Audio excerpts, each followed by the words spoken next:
Hello and welcome back to 21 Minute Reads with me, Maya D. In these 5 minute or so videos, I share with you my takeaways from my current reading, which right now is The Black Dancing Body by Brenda Dixon Gottschall. As a part of the Read 21 and 21 challenge, I'm reading 21 minutes per day, every day, as an action of self love, as a way of being grounded, as a way of providing myself some consistency in an ever changing world. This week, I read pages 272 through the end, which means that there's a new book coming next week. Make sure that you've subscribed so you're here for this week's conversation and here for next week's new book. But also, make sure that you hit that like button because I like this. I love this virtual community. I love the answering of questions and things like that. That helps me to grow. I hope that you are growing. But hitting that like button tells YouTube that this is a good thing and it shares it with other people so that the community that we're building can grow also. In this section of the book, BDG has ended the soul and spirit connection section, the soul and spirit section, offered us some wonderfully detailed descriptions of some dance choreographies, and now is sharing responses to the question, what else would you like to share? And that is where my takeaway number one comes from. That takeaway is Black as Dominant. This is a quote from Meredith Monk, and it reads, when I am away out of America and how actually the dominant culture has been the Black culture on a certain level in terms of what's going on in the world.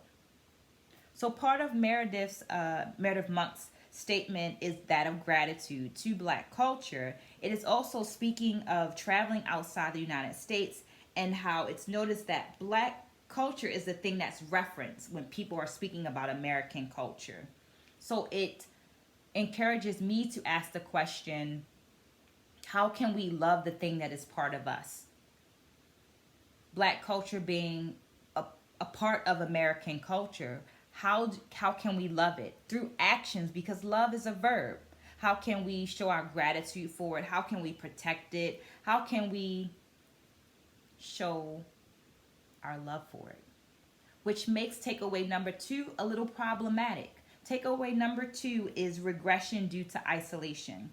It has been noted that America is more segregated now than it has been in decades, and that this is a choice to be segregated, and it is through our actions. So Garth Fagan mentions how you'll see blacks in one room and whites in another, and doctors in one room and artists in another. And that stood out to me for several reasons. One, because my favorite dancer is a woman named Fofia Koto, and she's a medical doctor by profession. So this stark separation of art from science was not a part of my upbringing in my community, but I have to acknowledge that it is there because that's the only way to address it. This sentiment was echoed by two students at the university in a recent conversation where they mentioned they've been pushed to specialize in something and not experiment, not interact with other disciplines. And I think that's a little problematic because of a statement that I was introduced to in undergrad, which was, we find comfort in those who think like us, but we find growth in those who think differently from us. So understanding that